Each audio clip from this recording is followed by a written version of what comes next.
क्या आप जानते हैं कि भारत में 40% से ज्यादा महिलाएं महामारी के दौरान सैनिटरी नैपकिन का इस्तेमाल नहीं कर पाती।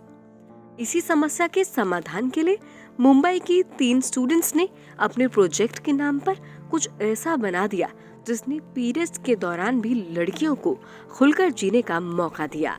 इतनी कम उम्र में आखिर उनकी क्रिएटिविटी के चर्चे पूरे देश में क्यों हुए? उन्होंने 3D प्रिंटिंग टेक्नोलॉजी से ऐसा क्या इन्वेंट कर दिया जिसकी वजह से कई एनजीओ उनसे जुड़ने के लिए आगे आए। आइए जानते हैं।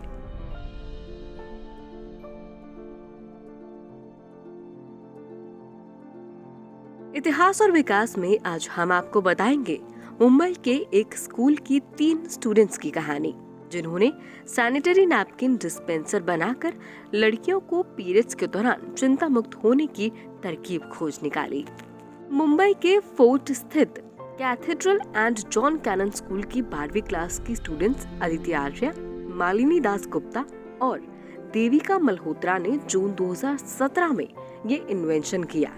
उन्होंने 3D प्रिंटिंग कोर्स में अपने प्रोजेक्ट के रूप में सैनिटरी नैपकिन डिस्पेंसर बनाया। इसे तीनों स्टूडेंट्स ने ही डिजाइन किया और 3D प्रिंटिंग तकनीक की मदद से तैयार किया। उन्होंने डिस्पेंसर बनाने से पहले क्लास की स्टूडेंट्स से अपना आइडिया शेयर किया। इस पर सबने एक साथ अपनी हामी भरी और इसे बहुत जरूरी बताया, तो तीनों लड़कियां इसे बनाने में जुट गईं। उनकी काबिलियत को देखने के बाद स्कूल में ही इस मशीन को लगवा दिया गया। अदिति आर्या ने बताया, हम जानते थे कि कई लड़कियों के पास सैनिटरी नैपकिन नहीं होता था और कुछ तो पीरियड्स के दौरान स्कूल से बाहर रहती हैं। इस वजह से हमने एक सैनिटरी नैपकिन डिस्पेंसर डिजाइन करने का फैसला किया।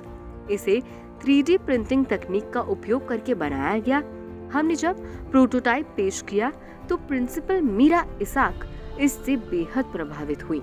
स्कूल ने तब अपने एक टॉयलेट में ही पहला डिस्पेंसर लगाने का फैसला किया। हालांकि इस आइडिया को सच करके दिखाना स्टूडेंट्स के लिए आसान नहीं था। पहले उन्होंने एक कार्डबोर्ड प्रोटोटाइप बनाया, जिसे उन्होंने बाद में संशोधित किया।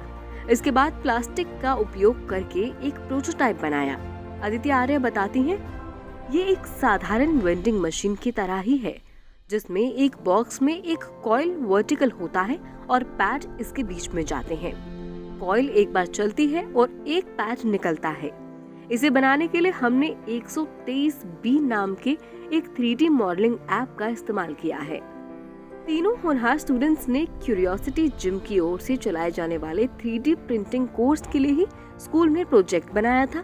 डिजाइन थिंकिंग को बढ़ावा देने वाले इस संगठन की शुरुआत 2015 में हुई थी।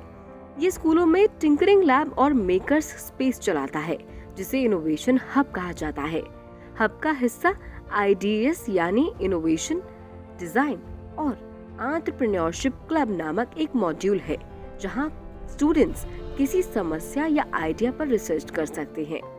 क्यूरियोसिटी जिम के संस्थापक गिरीश नायर के अनुसार बच्चों को कम उम्र में ही 3D प्रिंटिंग जैसी नई तकनीक के बारे में सिखाने की बहुत जरूरत है। 3D सैनिटरी नैपकिन डिस्पेंसर बनाने वाली स्टूडेंट्स कई एनजीओ के साथ भी जुड़ रही हैं, ताकि उनके द्वारा बनाई गई मशीन उन लड़कियों तक पहुंच सके जो सैनिटरी नैपकिन खरीदने में सक्षम नहीं है। आर्या ने कहा, हमने डिस्पेंसर को लागत प्रभावी और आसानी से संचालित करने योग्य बनाने के तरीके पर भी बहुत विचार किया है। इन स्टूडेंट्स ने अपने इन्वेंशन के तुरंत बाद ही ऑनलाइन करीब 2 लाख रुपए का फंड भी सरकारी स्कूलों में इस तरह की मशीनों को लगाने के लिए हासिल कर लिया था। आज भी भारत में सिर्फ 97.6% महिलाएं सैनिटरी पैड का इस्तेमाल करती हैं, वहीं बाकी कपड़े पर निर्भर हैं। वाटर एड की एक रिपोर्ट के मुताबिक हर साल दुनिया भर में 8 लाख के करीब महिलाओं की मृत्यु पीरियड्स के दौरान होने वाले संक्रमण से होती है। ऐसे में सैनिटरी नैपकिन और इस तरह के इन्वेंशन की बहुत जरूरत है, जहां वो बेझिझक इसे ले सके। फिलहाल ये मार्केट में अवेलेबल नहीं है, जिस वजह से इसकी कीमत भी निर्धारित नहीं हो पाई है। जल्द ही इसके मार्केट में आने की उम्मीद है।